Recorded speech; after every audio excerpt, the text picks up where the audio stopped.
बच्चों, आज हम 8वीं जमात में एक नया सबक पढ़ने जा रहे हैं। हमारे सबक का नाम है सबक नंबर। अस्सलाम वालेकुम बच्चों, आज 8वीं जमात में एक नया सबक पढ़ने जा रहे हैं। हमारे सबक का नाम है सबक नंबर 10, रोबोट मशीनी इंसान, जिसके मुसन्निफ है मोहम्मद खलील। अगर इस चैनल पे आप नए हो तो मेरे चैनल को ज़रूर शेयर कीजिए, सब्सक्राइब कीजिए। सबसे पहले हम पहली बात पर नज़र डालेंगे। पहली बात, जिस शख्स पर हद से ज़्यादा काम का बोझ पड़ जाए तो वो तंग आकर कह उठता है कि मैं आदमी हूँ या मशीन नहीं। मुमकिन है बहुत से कामों को जल्द से जल्द निपटाने की कोशिश में से किसी के जहन में ये ख्याल भी पैदा होता है कि कोई ऐसी मशीन ईजाद की जाए जो इंसानों से ज़्यादा काम करे, ऐसे काम भी कर डाले जो इंसानों के बस में नहीं। रोबोट की ईजाद एक हैरत अंगेज़ कारनामा है। ये मशीन देखते ही हमारे ढेर सारे काम पूरे कर देती है। जेल के मजमून में रॉबोट के मुतालिक मुफीद मालूमात पेश की गई है। जैसे बच्चों, अक्सर रॉबोट के बारे में आपने सुना होगा। हमारी रोज़मर्रा की ज़िंदगी में काफ़ी काम होते हैं, तो कभी कभी हम ज़्यादा काम कर लेते हैं। कोई भी काम, आपके घर में अम्मी अब्बू दफ्तर का काम करते होंगे, आपकी अम्मी किचन घर का काम करती होगी, तो कभी कभी हमारे जिसमें इतना थक जाते हैं कि हम गुस्से में ये भी कह देते कि मैं आदमी नहीं, मशीन नहीं। हाँ, मतलब हमें ऐसा लगता है कि मशीन थोड़ी मशीन की तरह लगातार काम करूँगा। तो हमें ऐसा लगता है कि हमें पास ऐसी चीज़ होनी चाहिए जो जल्द से जल्द हमारे सारे कामों को निपटा दे। हमें पास ऐसी मशीन होनी चाहिए जिसका नाम है रोबोट। मतलब आपने रोबोट का नाम सुना होगा, जो इंसानों की तरह चलती है और इंसानों के से भी ज़्यादा ढेर सारे काम कर लेती है। तो इन्हें इस सबक में रोबोट के बारे में काफ़ी बताया गया है। तो सबसे पहले हम जान पहचान पढ़ेंगे। मोहम्मद खलील 30 जनवरी 1944 को जौनपुर में पैदा हुए। जैसे इसके मुसन्निफ मोहम्मद खलील है। वो साइंसी मजबूत निगार की हैसियत से मुल्क की जानी पहचानी शख्सियत हैं। उनकी इब्तदाई तालीम इंटर कॉलेज जौनपुर में हुई। उन्होंने अलीगढ़ मुस्लिम यूनिवर्सिटी से MSc और BEd की डिग्री हासिल की। जैसे उन्होंने, मतलब वो जौनपुर में पैदा हुए, उन्होंने अपनी तालीम इंटर कॉलेज जौनपुर में हासिल की, अलीगढ़ मुस्लिम से MSc किया, फिर BEd की डिग्री हासिल की। उनके मज़ामिन मुख्तलिफ अखबार और रिसालों में शाये किए जाते। जैसे वो तरह तरह के मज़ामिन लिखते थे और रिसालों में शाये किए जाते थे। उनके अफसाने लिखे जाते। वो महानामा साइंस की दुनिया दिल्ली के मदिर भी रह चुके। उनकी कई किताबें शाया हो चुकी है। मुल्की या गैर मुल्की सतह पर उन्हें कई एजाज़ात से नवाजा जा चुका है। जैसे उन्होंने बाकी अहम काम किया। उन्होंने साइंस की दुनिया की सारी मालूमात इस किताबों में शाये की हैं। मुल्की गैर मुल्की के बारे में उन्होंने पूरा जायज़ा किया। उन्हें अवार्ड से नवाजा गया। तो आइए हम अपने सबक की शुरुआत करते हैं। थॉमस नामी एक नौजवान 1247 में अपने उस्ताद अल्बर्ट के घर आया। अब यहाँ पे थॉमस नामी एक नौजवान शख्स है जो 1247 में अपने उस्ताद अल्बर्ट के घर आया। वहाँ दरवाजे पे लटके हुए हथौड़े को उसने उठाया, दरवाजे पर 3 मरतबा दस्तक दी। जैसे वो घर आया तो दरवाजे में 2 हथौड़े उठाया, दरवाजे पर दस्तक दी।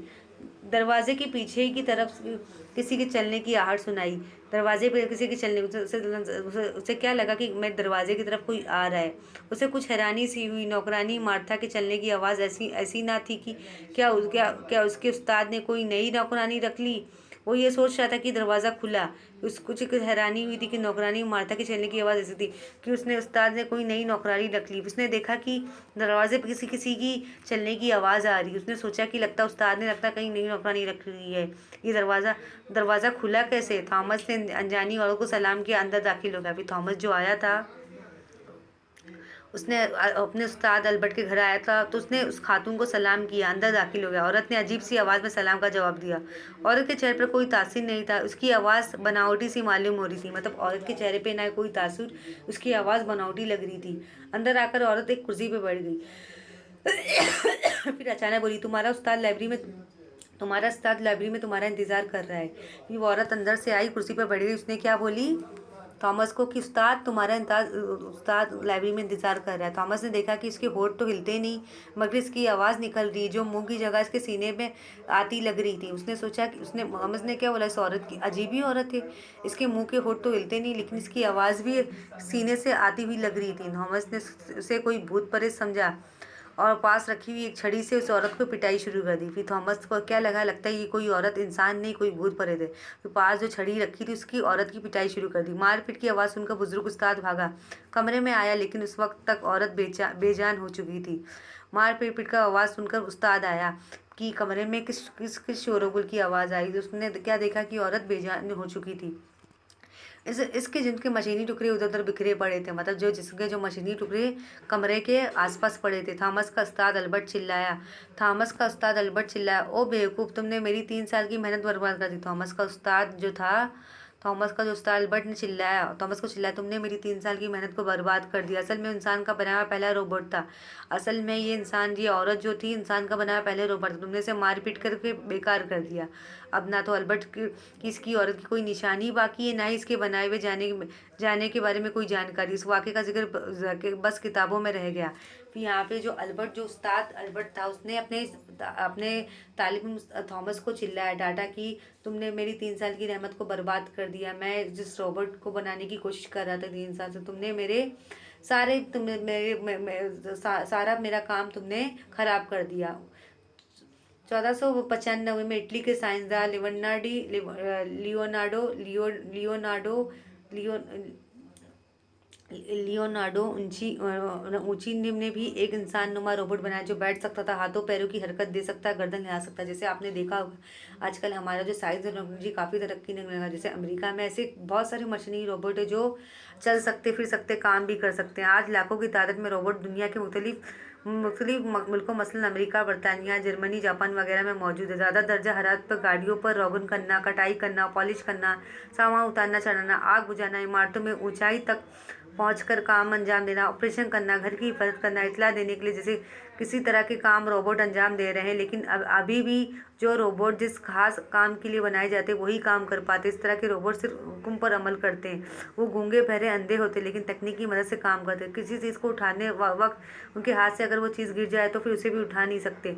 लेकिन अब ऐसे रोबोट बन गए जो हालात के मुताबिक फैसले करने की सलाहियत रखते हैं। जैसे आजकल हमारा जो साइंस और टेक्नोलॉजी काफ़ी तरक्की करने लग गया है। जैसे अमेरिका, बरतानिया, जर्मनी, जापान में तरह तरह के रोबोट ईजाद किए जा रहे हैं। जैसे गाड़ियों पर रोगन करना, कटाई करना, पॉलिश करना, आग बुझाना, इमारतों के पे काम करवाना, ऑपरेशन, घर की इतला देना, ये सब सारे काम हम रॉबर्ट से ले रहे हैं। और रॉबर्ट जो होते हैं बड़े बहरे गूंगे होते हैं, सुन नहीं सकते, लेकिन उनमें ऐसी ऐसी सलाह दी जाती कि वो काम बहुत ही अच्छे से कर सकते हैं। खूब से खूब तरक्की तरशी इंसान की फितरत में शामिल है। खूब से खूब तरक्की से अल्लाह ताला ने इंसान को इतना जहन दिया कि वो अपने जहन से, दिमाग से बहुत सारी मशीनें ईजाद कर रहा है। चनाचा साइंसदान रोबोट की साख्त अफ़ाल में तब्दीली करते रहे, जिसके नतीजे मुख्तलिफ किस्म के रोबोट वजूद में आए।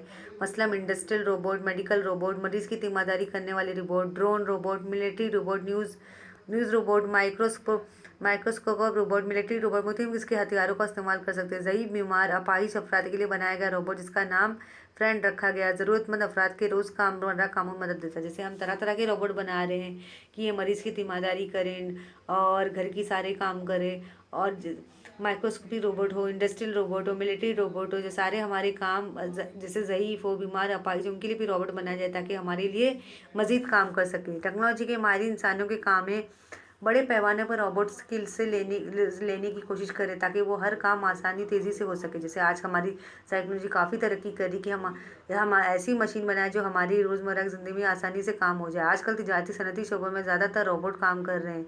चीन में रोबोट इतलातों में अपनी जिम्मेदारियां निभा रहे, लेकिन दुनिया के मुख्तलिफ के होटलों में ये वेटर्स की हैसियत से काम करें। दुबई की महकमा पुलिस से मुख्तलिफ की जिम्मेदारियां रोबोट की सुपुर्द की गई है।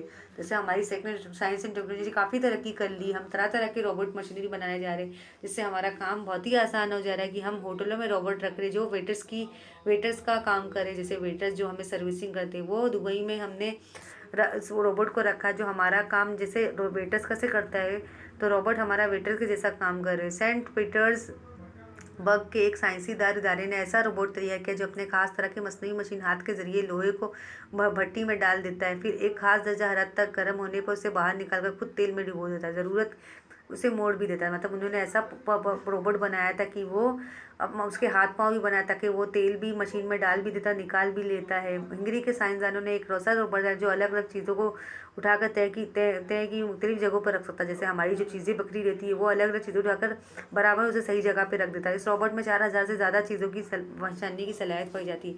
उसमें ऐसे ऐसे मशीनें डाले जाती है वो 4000 से ज़्यादा चीज़ें पहचान सकता है। इस तरह जापान का एक रोबोट दो रंगों को पहचान जा सकता है। अपने काम पूरा करने के बाद अपनी गलतियों को खुद सही कर लेता है। नेस जैसे ही वो काम पूरा कर लेता है उसकी उतला देता है कि रोबोट की कई किस्म की मशीनों पर काम करने में कामयाब है। लुत्फ की बात है कि जब इस रोबोट को इससे ज़्यादा इससे ज़्यादा काम देता है तो इसके काम करने से इशारे में आवाज़ से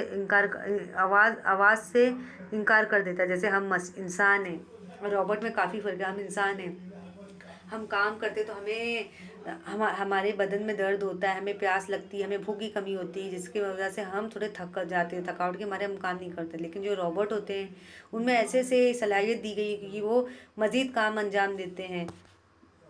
जापान के एक साइंसदान हिरोशी यास्की ने बरसों की मेहनत के बाद एक रोबोट बनाया जिसका नाम इरिका रखा। अभी यहाँ पे जापान के साइंसदान ने एक हिरोशी यास्की ने एक बड़ा रोबोट बनाया जिसका नाम उसने इरिका रखा। ये रोबोट जल्दी टीवी पर खबरें पढ़ेगा। मतलब ये एक ऐसा रोबोट है कि जो टीवी की हम खबरें पढ़ते हैं वो रोबोट आसानी से पढ़ लेगा। इस इंसान नुमा रोबोट में दुनिया का सबसे जदीद कंप्यूटर प्रोग्रामिंग सिस्टम नस्ब है जो इससे गुफ्तगू काबिल बताता है। हिरोशी का कहना है कि इसमें आला दर्जे का शऊर मौजूद है। इस रोबोट की गुफ्तगू में तासुरात शामिल है। इसके चेहरे पर 14 इंफ्रारेड सीनियर लगे हुए। ये रोबोट लोगों की जानिब तवज्जो करता है, इनके चेहरे के तासुरात को समझ सकता है, सोचता है कि सवालात के जवाब दे, भुनों की हरकत दे सकता है। इसमें हवा की मदद से चलने वाली मोटरें लगी है जो चेहरे की तासुरात को उभारती है। गर्ल्स इरिका रोबोट टेक्नोलॉजी का शाहकार है। जैसे आपने देखा होगा, यहाँ पे आप रोबोट की तस्वीर देख सकते हो, कैसे मशीनी रोबोट बनाए जा रहे हैं जो हमारे आजकल रोज़मर्रा की ज़िंदगी में इस्तेमाल हो रहे हैं। कि ऐसा रोबोट एरिका बनाए जो टीवी की खबरें पढ़ सकता है। इंसान नुमा रोबोट है लेकिन बहुत सारे मज़ीद काम अंजाम दे सकता है। मतलब मोटर में हवा की मदद से मोटरें लगी हुई है, वो सारे काम। सबसे ज़्यादा हैरान करने वाला रोबोट एडिनबर्ग के साइंसदानों ने बनाया। इसकी शक्ल खौफनाक देव जैसी है। वो रोबोट तकरीबन 6 मुरब्बा मीटर जगह घेर लेता है। अपने चारों तरफ बिखरे हुए पुर्जों को जोड़कर पूरी बस बना देता है। जैसे ऐसा रोबोट है हैरान करने वाला जो रोबोट एडिनबर्ग ने बनाया है कि वो अपने सारे हाथ, अपने उसके जो पार्ट्स रहते हैं, जो उसके आज़ा रहते हैं, उसे मोड़ भी लेता है और पूरे अपने बुर्कों को अच्छी तरह से जोड़कर पूरा फैला देता है। स्विट्जरलैंड के साइंसदानों ने ऐसे रोबोट्स तैयार किए जो जरासीम वायरस की सामने के हैंडल जिन्हें ऑपरेशन के लिए इस्तेमाल किया जा सकेगा। मतलब ऐसे रोबोट्स को बनाया जो जरासीम वायरस की जनामत के हैं, जिन्हें बिना ऑपरेशन के लिए इस्तेमाल किया जाता है, जिन्हें ऑपरेशन के लिए इस्तेमाल।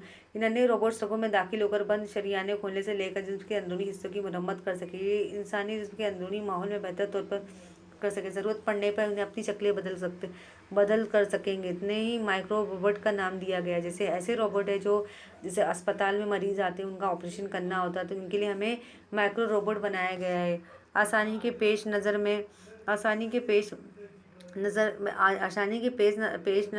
दुनिया में रोज़ रोबोट का इस्तेमाल बढ़ता जा रहा है। आजकल के हमारी साइंस एंड टेक्नोलॉजी से रोज़ रोबोट का इस्तेमाल बढ़ता जा रहा है। बरअज़्म में एशिया में इस वक्त दुनिया में सबसे ज़्यादा रोबोट इस्तेमाल होते हैं जो 50% हैं। एशिया के ममालिक में सिर्फ जापान 40% रोबोट का इस्तेमाल करते हैं, लेकिन यूरोप में 32%, शुमाली अमेरिका में 16%, 2% ऑस्ट्रेलिया दूसरे मुल्क में इस्तेमाल करते हैं। मतलब आजकल जापान में 40% रोबोट से लोग काम करवाते हैं और यूरोप में 32%, शुमाली अमेरिका में 16% और 2% ऑस्ट्रेलिया में मतलब रोबोट का ये सब बड़े मुल्कों में रोबोट का इस्तेमाल काफ़ी हो रहा है। रोबोट की किस्में मुसलसल बढ़ते जा रही है। इसने इंसानी ज़िंदगी में बहुत सी सहूलियत पैदा हो रही है, लेकिन ये सहूलतें आगे चलकर आदमी की ज़रूरत से ज़्यादा आराम पसंद काहिल ना बना दे, इसकी क़ुव्वते अमल को सलब ना कर ले। इस पर भी सोचने की ज़रूरत है। मतलब हमें सोचना है कि रोबोट से हम भले काम करवा रहे, मज़ीद काम करा रहे, लेकिन आगे चलकर ये इंसान के लिए मसाइल ना पैदा कर दे कि ये हम भले आज हम इंसान रोबोट से काम करा रहे हैं, हम आराम कर रहे हैं, लेकिन कभी ऐसा ना हो जाए कि इसके आराम करने के बाद हमारे जो ज़्यादा आराम पसंद, अगर हम रोबोट से काम करा लेंगे तो हम इंसान जो हैं वो खुद काहिल बन जाएंगे, हम खुद आलसी हो जाएंगे, हम किसी भी काम में दिलचस्पी नहीं लेंगे। तो यहाँ पे सबक में रोबोट के बारे में बताया गया कि रोबोट्स के इस्तेमाल से हम आज रोबोट और मशीनी इंसान, मतलब एक रोबोट और इंसान में काफ़ी फ़र्क है कि जितना इंसान करता है। जैसे इंसान में उसमें एक वो होती है, नफ्स होती है, उसे भूख लगती है, प्यास लगती है, उसे दर्द होती है, तकलीफ़ होती है, खुश होता है, इसमें एक फीलिंग्स होती है। लेकिन रोबोट एक मशीन है, इसमें कोई फीलिंग्स नहीं होती है, वो सिर्फ लगातार काम करते जाता है। आइए सबक के ज़रा मायने इशारत देखेंगे। रोबोट का इस्तेमाल काफ़ी आजकल बहुत सारे शहरों में हो रहा है, इलाकों में, मुल्कों में हो रहा है, लेकिन इसके ज़्यादा इस्तेमाल से हम इंसान काहिल ना बन जाए, हम कामचोर ना बन जाए। तो हमें खुद भी काम करना चाहिए। मसनवी इंसान का बनाया जो कुदरती ना हो, जैसे जिसे कुदरत ने नहीं पैदा किया। क़ुव्वत अमल की कुव्वत, सलब करना, छीन लेना, अनफराद इंफ्रारेड सीनियर ज़ेरे सरका मसाज ज़ेरे सरका की मशाई की मदद से किसी भी मादे में तब्दीली या अमल महसूस करने वाला आला।